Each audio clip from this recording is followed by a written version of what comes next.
الحمد لأہلہ والصلاة علی اہلہا اما بعد۔ ہمارے نوجوان ساتھی ایک مسئلہ پوچھتے ہیں کہ لیدر کا بیلٹ یا لیدر کا جیکٹ جو پہنتے ہیں تو کیا لیدر کے بیلٹ میں اور اسی طرح لیدر کے جیکٹ میں ان کو پہن کر نماز ہو جاتی ہے؟ کیا وہ لیدر کے بیلٹ اور جیکٹ یا بیگ وغیرہ جو بھی ہوتے ہیں ان کو استعمال کرنا جائز ہے؟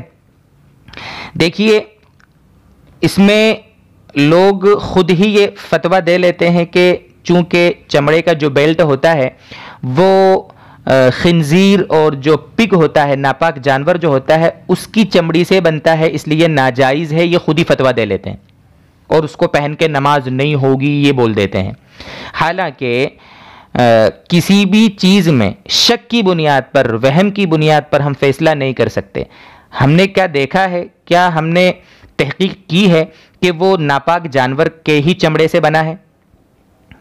خنزیر کا چمڑا اگرچہ ناپاک ہے، اس کا پورا وجود ناپاک ہے، وہ مسئلہ الگ ہے، لیکن ہم جو بیلٹ وغیرہ یا جو کچھ دیکھتے ہیں یا جو جیکٹ ہوتے ہیں نا، یہ دراصل زیادہ جو ہوتے ہیں نا وہ حلال جو جانور ہوتے ہیں ان کے چمڑے سے بنتے ہیں، حلال جانوروں کے چمڑے سے۔ اور اگر کوئی جانور شرعی طور پر ذبح کیا گیا ہے جیسے حلال جانور، تو اس کا چمڑا تو پاک ہے، اگر اس کی بنی ہوئی چیزیں ہیں تو ان کا تو کوئی مسئلہ ہے ہی نہیں، بالکل نماز ہو جائے گی۔ البتہ اگر کوئی جانور مردہ ہے، بکری مر گئی یا بھینس وغیرہ جو جانور ہوتے ہیں مر گئے، تو مردار جانوروں کا چمڑا بھی اگر ان کے جسم سے الگ کر لیا جائے اور اس کو دباغت دے کر پاک صاف کر لیا جائے تو وہ چمڑا بھی پاک ہو جاتا ہے، کتابوں میں لکھا ہے مسئلہ یہ۔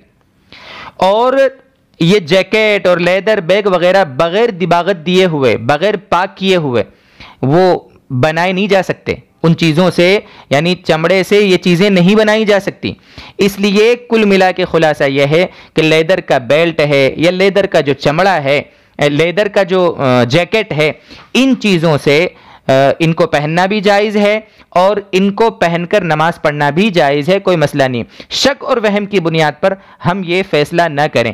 شیطان بھی کبھی کبھی دھوکہ دیتا ہے، یہ وہم دل میں پیدا کرتا ہے کہ بھئی ہم نے بیلٹ لگایا ہوا ہے، چمڑے کا ہے، جیکٹ چمڑے کا ہے، پتہ نہیں وہ کون سے جانور کا بنا ہوا ہوگا، اس وجہ سے پہننا جائز نہیں ہے، ہماری نماز نہیں ہوگی وغیرہ وغیرہ۔